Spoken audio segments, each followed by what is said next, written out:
श्री परमात्मने नमः। प्रिय सनातन धर्म प्रेमियों, सभी को कीर्ति सुधा चैनल के माध्यम से स्वामी महेशानंद सरस्वती का सादर वंदे। आज मैं इस वीडियो के माध्यम से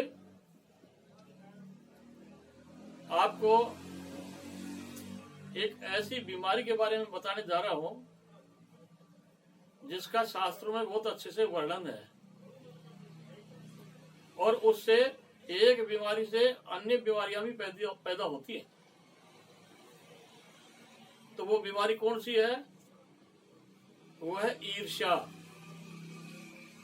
ये मन की बीमारी है, तन की नहीं है।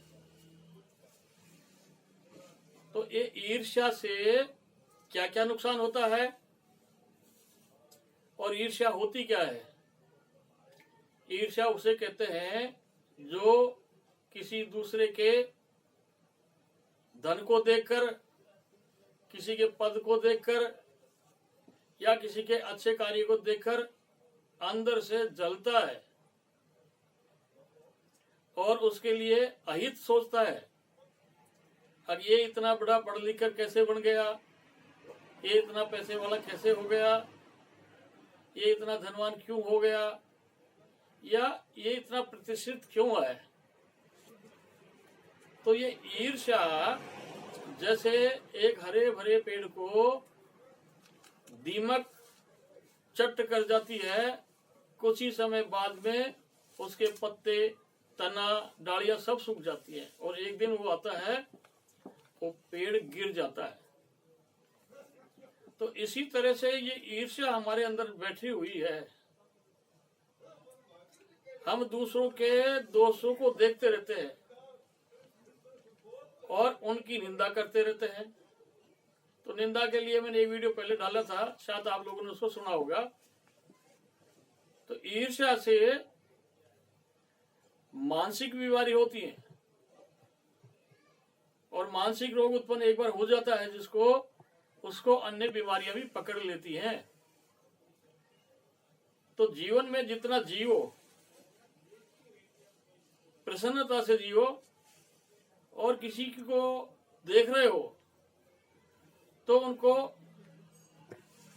वो क्या कर रहे हैं, क्या नहीं कर रहे हैं, उनके दोषों को नहीं देखकर, भाई किसी भी व्यक्ति में गुण भी तो हो सकता है ना, कोई सारी तो अवगुण नहीं हो सकते ना किसी में, क्योंकि ये तन, ये मन, ये सृष्टि, ये सब परमात्मा ने बनाया है। तो इसमें कोई मूर्ख भी नहीं है और कोई ज्ञानी भी नहीं है।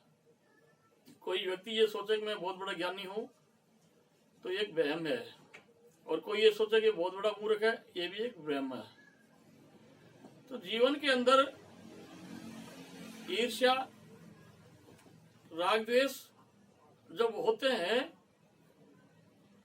तो अनेक रोगों को हम न्यूनता देते हैं। तो यदि आप प्रसन्न जीवन जीना चाहते हो, यदि आर्थिक उन्नति चाहते हो, तो आप आज से ही भगवान श्री कृष्ण की शरण में जाकर आज तक जिससे किया ईर्ष्या, चुगली, निंदा, ये सब लोग, ये सारी चीज भगवान के चरणों में अर्पण करके क्षमा मांगना और प्रार्थना करना, प्रभु मेरी बुद्धि को निर्मल करो और मैं आगे से इस तरह से किसी की निंदा भी नहीं करूं, और मेरे को ये ईर्ष्या का जो रोग है ये मेरा शांत हो जाए। तो कुछ दिन बाद आपको बहुत आनंद मिलेगा।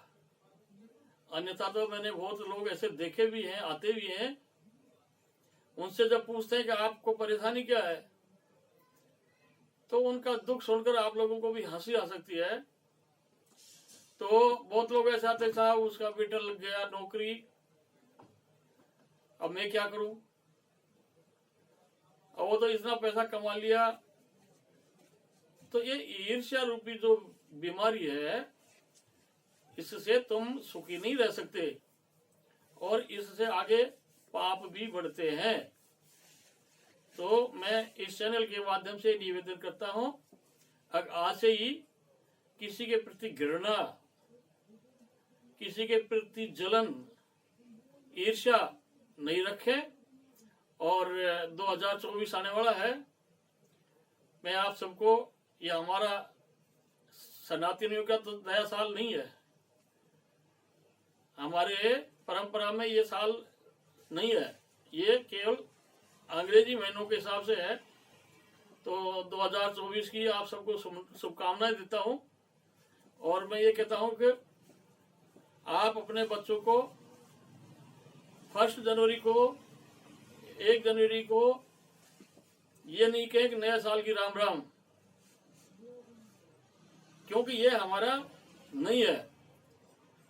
तो हम बच्चों को नहीं बताएंगे तो कौन समझाएगा। और बच्चों में संस्कार डालें और धर्म के प्रति जागरूक करें। इसी के साथ मैं आप सबको बहुत बहुत धन्यवाद, साधुवाद। जय हिंद, जय भारत।